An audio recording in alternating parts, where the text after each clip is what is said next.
Yo, it's Sway. Sway. Sway. Sway. Sway. Sway. Sway. In the morning. In the morning. In the morning. In the morning. In the morning. In the morning. Only on Shade 45. Wake your fuck ass up. Yeah. Bitches. Django Unchained. Quentin Tarantino is here, ladies and gentlemen. Okay, let's start with Django. First of all, it's a great movie. Let me tell you what I liked about. A couple of things I liked about it. Is the depiction of what our country was like in the time of slavery. Yeah, is so honest to me, and we don't talk about slavery much in this country. I remember being in the 8th grade taking American history, and there was a section about the slave era. That was so quick. It was like a half a chapter, you know, and it didn't give us any details, and nothing in the books recreated what people must have felt like at that time, especially the slave. And so when you watch this movie, I didn't know what to expect, but I was hoping that there would be that honesty in how people were being treated in the time of slavery. Oh, no, I mean, it's funny what you're saying about that, about school, because it's like I remember going to, literally in elementary school, they taught more about Cortez and the Aztecs than they did the shame of slavery. Exactly. And so in the opening scene, I believe it is, there's a chain gang, right? Yeah. And you see these slaves who are top naked, and they're walking in this chain gang, and it's cold as hell. It is cold as hell. I don't even think they have shoes on. No, they don't. Okay. And right then and there, I said, okay, this is going to be an honest film. And it's gotten a lot of backlash because of the usage of the word. Again, now it's been reported that it happened 109 times. So you broke your record from Jackie Brown. Congratulations. Yeah, I know. It's just, and that was no mean feat. Right, you know. But you did it anyway. Now I understand you talked to Sidney Poitier at some point. Yeah, yes, I did. Yeah. And what advice did he give you about this? Well, I got to say, after I got through writing the script, I mean, he's kind of like a father figure to me. He's been very, very sweet to me. And I went out to dinner with him. I had just finished writing the script. And aside from just who he is, and he's a lovely elder statesman. Like I said, he has this kind of father figure character to me. He also, directed the first straight up black Western in Buck and the Preacher. And so I was describing the film to him, and I had a lot of trepidation, not about making the movie, but about, getting like 100 black folks as extras and dressing them up as slaves and, planting cotton fields and sticking them in the hot sun, planting cotton, putting those chains on them and walking them up and down through the mud of Greenville like you see in the film. I mean, it just, it was personally painful, the idea of actually asking black folks to do that. I know why I'm doing it, but I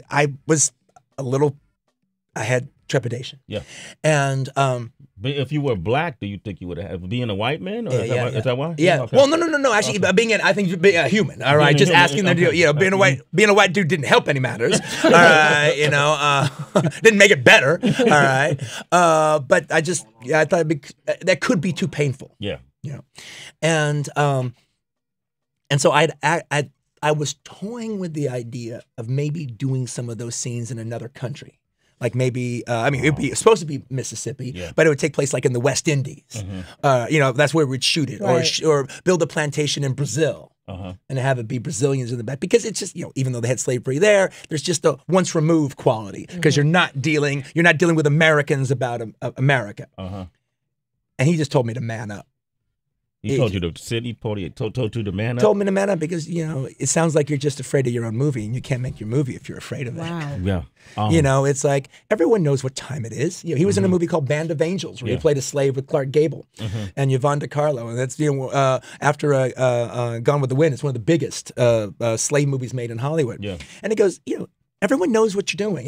We're all professionals. Everyone's there. And by the way, if you're going to be shooting in Louisiana, there's a lot of poor motherfuckers there, man. They need that money. And so they need that time, and they need to be able to tell the story of their own history. Wow. So you hired locals, right? Oh, absolutely, yeah. To play the role of slaves. Yeah. So that makes you a modern day slave master. No. Okay, I'm joking. Now it's interesting. No, but one of the things. But one of the things I did with that, the way to kind of deal with that, so I didn't have literally a residual effect that you could almost feel that way. Yeah. Almost what you said, because if you did it wrong, you could be a symbolic version of that. So it was. They were not just extras in a crowd scene hanging in the back. I treated everybody as actors. Yeah. And I always talked with them. Jamie's always talking with them. We're always talking with them. They're watching me make my movie every day. They were really down with it. They're like, man, he's just out there creating every day. We love watching him do it. Everyone was treated with respect. We took, you'd see a little different than back in the old days when you're doing it, when you're not doing it for real. You'd have slaves, people playing slaves in the cotton field, and they're like, hey, can I get a coconut water? Coconut water. Yeah, you got you talk to some guy. You got Fiber One bar. Yeah, Red Bull. Oh, you talk to another guy. Oh man, this ain't nothing, man. I played a slave in Abraham Lincoln Vampire Hunter. I'm gonna be a slave in 110 years a slave coming up. When you leave, that movie will be coming in, and they get money. Yeah. We had Kerry Washington, who plays Django's Lost Love. 21 minutes into the hour. Quentin Tarantino was here. And, she came on the show early. She was actually talking about Scandal, but we started talking about Django Unchained because it was a movie I've been waiting to see, and she talked about, before we had any idea what was going on in the movie, she talked about playing her role and what it was like for her. There's a scene in the movie where she's being whipped, right? And that particular place where she's being whipped, did that hold some historical value? Oh, absolutely. The setting of that scene was what was called Shack Row. Yeah. And that was the slaves' living quarters. Yeah. And it looks like a demonic suburb, actually. It's just these little shacks. And there's these little shacks with like a divider with like a fireplace divider in between them, and one family's in one half of the shack and the other family's on the other half of the shack, and they still are standing this day. And so all that stuff was always in the background, was there, but you could feel the blood in the grass. You could feel the flesh in the embedded in the bark of the trees, and you felt the ghosts. You felt the ancestors there in the place watching us. Yeah, wow. Watching. And I know we only got bearing witness. Bearing witness. We got so much time. I just want to say Leonardo, DiCaprio, Samuel L. Jackson, Don Johnson. The thing about this movie is challenging, like you said. You're doing things and challenging these characters to evoke emotions that we don't get a chance to always see or hear or feel in your movies. And sometimes at the same time, because at some point I'm angry about what happened in our history, but I can't help laughing at Samuel L. Jackson playing the role of the house. But you know that guy from Paradise. You met that guy before. That guy. And then this motherfucker here. Yeah, right. You know that guy. And Django, I said after seeing the movie, I said Django is my new favorite superhero. Yeah. And he got the girl. Oh, yeah. Well, I don't want to tell the movie. Did I just tell the movie? Oh, keep telling. Okay. But I think it's important that people see this movie for a number of reasons. For me, what was important is to see. I've never seen a movie. I saw Roots, in different movies that depicted that part of our history so honestly. And you broke the record in the movie. I know Spike Lee didn't agree with Jackie Brown. A lot of other people don't agree with that. But what's your stance on that? Well, again, in the case of Django Unchained, I think is absolutely silly because that was definitely the way. If somebody's going to say you use the word nigga more than it was used in the antebellum South, I'm going to say you're wrong. Yeah. I did not use it more. And no one, I don't even think anyone can even say that with a straight face. Right. So then just get the fuck out of my face with that bullshit. And as far as I'm concerned about Jackie Brown, 15 years has proven the case. That movie's beloved. Okay, this is what I want to do. We got to take quick questions and quick answers, okay? All right. Quentin Tarantino's here. Joe from Memphis, what would you like to say? Hey, man. How you doing, Sway? How you doing? Hey, man, let me ask you a question. I was listening to somebody else this morning, another show. I ain't gonna call no names, and they was announcing all of the actors on in this movie that had already got nominated. Everybody got nominated, but Jamie. What do you think about that? Me, yeah. I think it's a damn shame. Yeah. I think it's a damn shame that Jamie didn't get nominated. I mean, it's been a good day for us this morning because we got all these nominations. But I guess you can't nominate every motherfucker. All right, But I wish Jamie had gotten a nomination. I think he's amazing in the film. Jamie is right now. He's a subject of a lot of controversy because of something he said in his monologue on Saturday Night Live. I want to play it for you. Django Unchained, I play a slave. How black is that? And in the movie, I have to wear chains. How whack is that? But don't be worried about it because I get out the chains, I get free, I save my wife, and I kill all the white people in the movie. How great is that? And people are. First of all, he's a comedian. Yeah. But people are pissed about that. But kiss my ass. Right? Oh, man, yeah. You know. One, he does. That's actually a statement of fact. I've seen that movie. He really does. Man, I felt and like. two, it's funny.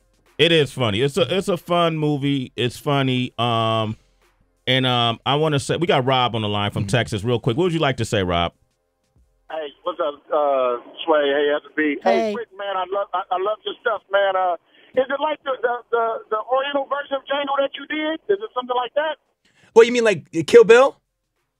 No, didn't you do an Oriental version of something like this, like Django or something Oh, like wait that? a minute.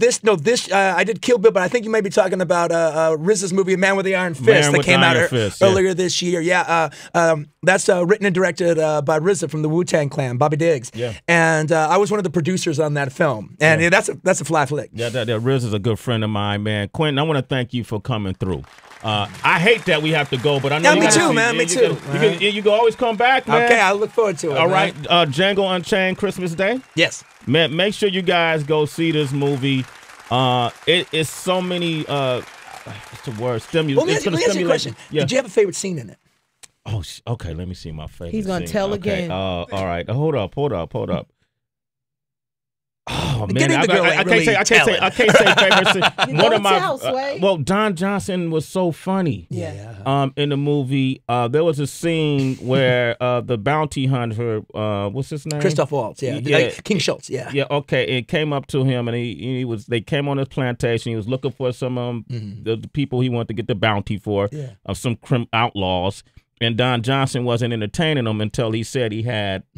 What, $5,000? Yeah, I have 5,000 reasons to change your mind. Yeah. The line that I think is the funniest there is when Don Johnson asked the slave girl to show Django around. Yeah.